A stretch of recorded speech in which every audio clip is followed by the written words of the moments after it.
Good morning, friends.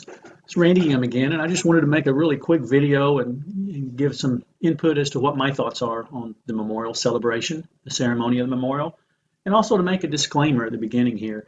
The disclaimer is I'm not criticizing or putting down almost every way that memorial people celebrate memorials. I know there's lots of debates as to, what proper day, like this year, the Jehovah's Witnesses are doing it different than they've ever done in the past, even as they've described it in their books, the instructions. And some churches will do it every week. They'll do their communion or their ceremony every week. Some churches even wash the feet. So all of those, I'm not going to try to dispute any of that. People should be able to do whatever ceremony in the way that they see fit. The only thing I would see that I didn't realize as a Jehovah's Witness was the actual rejection of Jesus' sacrifice by not partaking, but just keep passing it.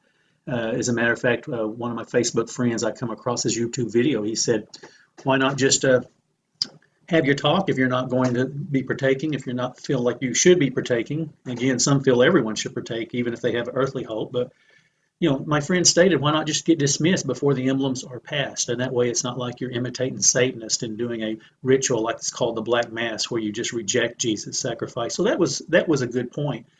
As a matter of fact, a lot of people asked me on Six Screens last night, the program Watchtower Behind Closed Doors, they asked me on the video suite, well, how did you celebrate Memorial? Well, actually, last year, friends, many of you will be shocked to know that was the first time I did not go to the Kingdom Hall. The year before I went to the Kingdom Hall, there was 30-something seats empty. I never seen it that empty. Well, last year I refrained from going because I felt in my heart that it would be wrong to just pass it like an imitation of Satanist, to pass the emblems. And of course, I wouldn't want to get up and walk out with me being the only one walking out. That'd be a little embarrassing and bring up lots of questions that I don't feel like I have to answer to those in that congregation. So what we did last last Memorial, as a family, we stayed home. We basically, we felt like it should be a personal decision what ones do, while they partake, while they don't partake. So in here in the kitchen table, on this table I'm sitting at now, we laid the emblems out. Then we went in the other room and we had just a Bible discussion of the events that happened and what took place.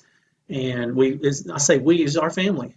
Relative also was here with us, had relatives that was tied in on the telephone, and we basically just read the accounts, said a prayer, and then we left it up to anybody who wanted to go partake, and we didn't question whether they partake, whether they didn't partake, because after being indoctrinated for so many years, when you finally wake up and you see one lie, and then you start learning, here's another lie, then you just start saying, oh my goodness, what is it that's indoctrination? What's real and what's not real?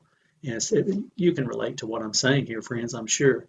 But I wanted to go on the subject there about the ceremony. Was it Jesus actually that was instituting the ceremony?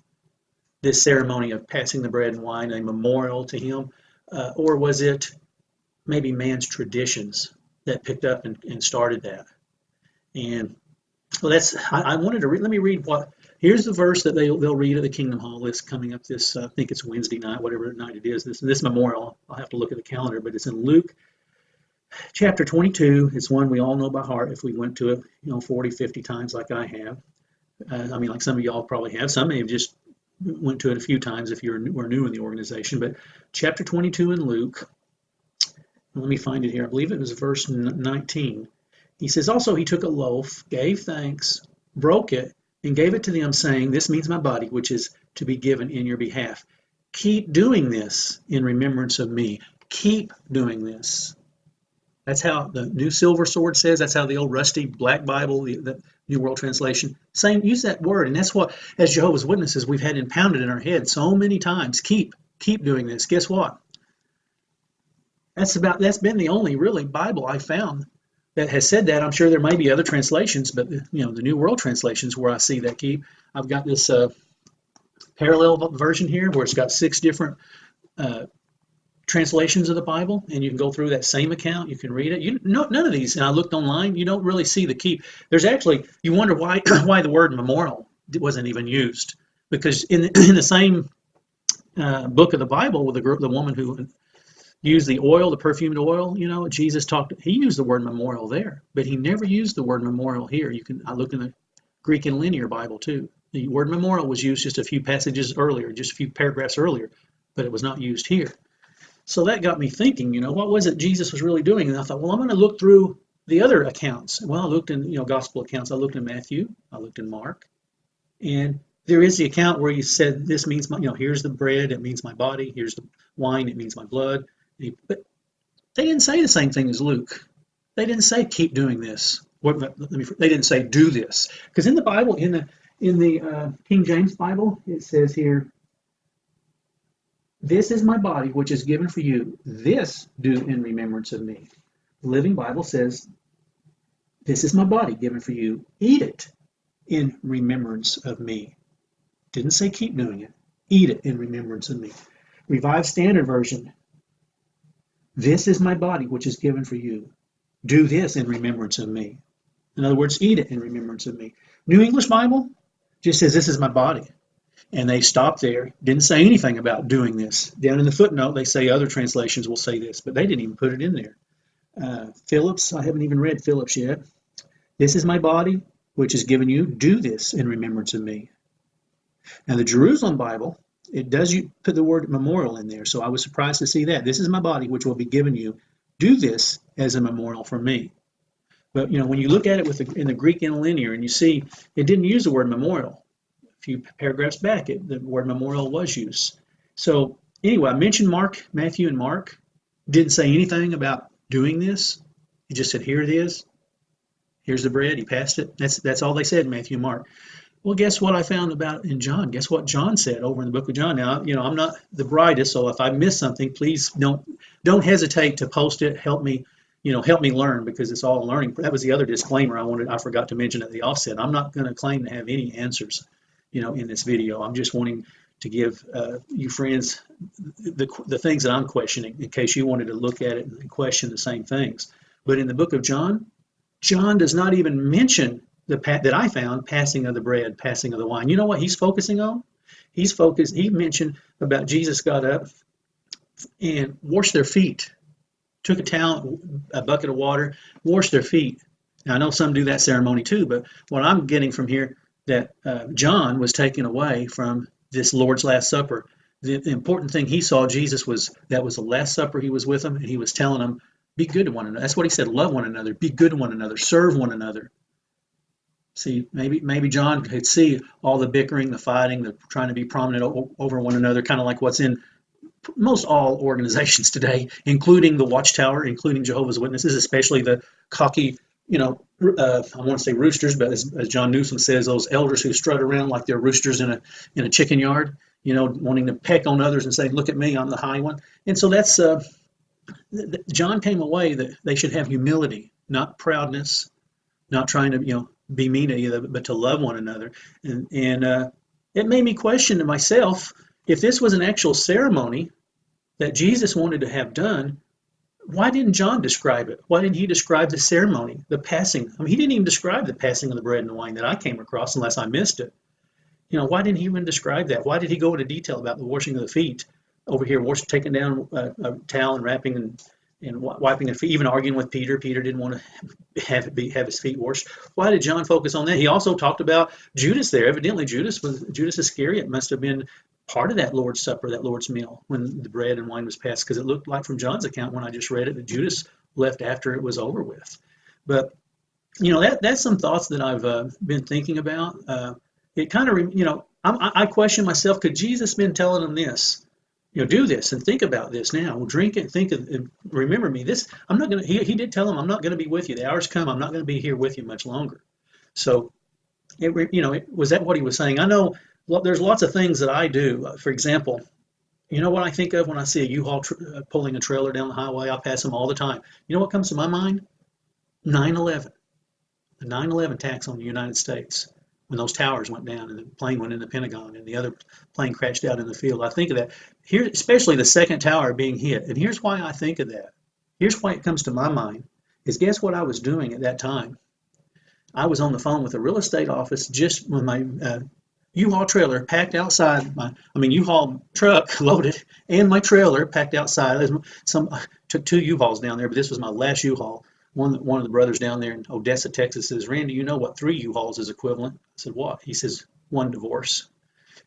And it was a strain, but I had my U-Haul packed, and I'm watching the TV on the phone. The TV's on in the background, and I'm on the phone with a real estate agent, and I see the plane fly right into the tower, one of the twin towers. And I mean, I knew we were under attack, but I mean, I'll never forget that. That's what comes to my mind. Don't you imagine those brothers there that, or those apostles that was at that table? After that, every time they sit at a meal and eat and drink, expect the same thing, the bread or the wine. Every time they're going to, don't you think they'll come to their mind?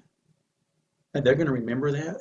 They're going to remember having the last meal with him. I know it's true. When Jesus was saying, have love for one another, he washed their feet, it reminded me so much. And of my own family is when my aunt Gladys, my mom's sister, was terminally ill. She knew she was dying. She told her daughter, she says, kids, when I'm gone, please don't fuss and fight. Please have peace.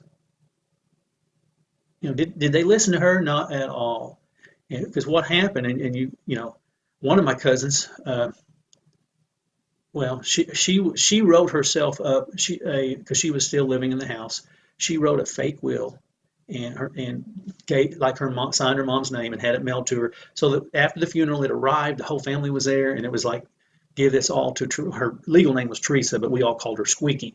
So Squeaky got this in. You're not getting anything. You're not, they didn't have anything. We were dirt poor. I mean, they lived in a little shack on, right down about close to the railroad tracks.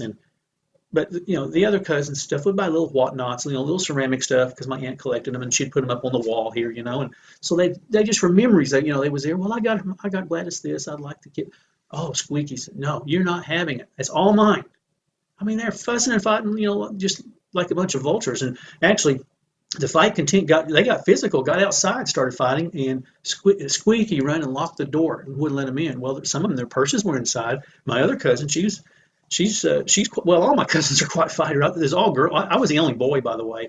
I mean, I was going to be named Jesse after my grandpa. He was supposedly related to the great Jesse James, and I was supposed to be named Jesse, but they gave up on having a boy, so they named one of my cousins Jesse, and that's all girls. But they were a bunch of fighters, and so the Oogie, one of the oldest cousins, she grabbed a brick and threw it through the glass and got back in to get her purse. But by the end, Squeaky had already called the police. Police was there, and some witness friends of ours that lived the next block over. The government had just built a new project in that area, government housing. She was there, and she told us she could hear the commotion. Here's what she heard: these loud breaking noise. What she heard is those little trinkets, those little figurines that Oogie was wanting to get. Squeaky went back in the house, brought them out in front of the police, and just slammed them on the sidewalk, on the ground, busting them, saying, "You're not going to get them." See, that's what happened. And guess what they did? They arrested Oogie, the innocent one. She got out because when she got in front of, she had to spend her night in jail, but when she got in front of the judge, she had a friend come by and, basically testify that she didn't do that. So that made Squeaky mad. Squeaky pointed at her right in front of the judge and says, "Your house is going to burn tonight." So that's whenever I hear Jesus saying, be good to each other. He knew he was dying. He knew he was going to be, the whole time he had to actually keep them in line, get them to toe the line. And obviously it didn't work because, we can read the account how they argued and made rules after he passed. But I'm hoping that my thoughts on this is to, I'm doubting really if was this really a ceremony. I'm doubting if Jesus actually was instituting a ceremony. Now, I know all Christian religions pretty much have this ceremony, and I'm not knocking them, if that's what they want to do. But I hope this helps some, because a lot of people still have that guilt feeling that, they have to be at this ceremony, they have to do this, they have to do that, because it's something we've all been indoctrinated with our whole lives. So I'm hoping if this will be some food for thought. Maybe it'll help those that have such guilt feelings to come to some conclusion and then not have the guilt anymore. And still, if they decide to worship, they can worship in the way that Jesus wants to worship them, not just to worship them in a way so that they'll be happy as they tell me, "Oh, I'm happy." The question is if we're believers, is God happy, or is Jesus happy in the way we do? And each one needs to do that, decide for himself what ceremony, if any, that he's going to do, or at least that's my opinion. And again, I wasn't trying to step on any toes. Everyone should be able to do what they want to. But anyway, talk to you guys next time.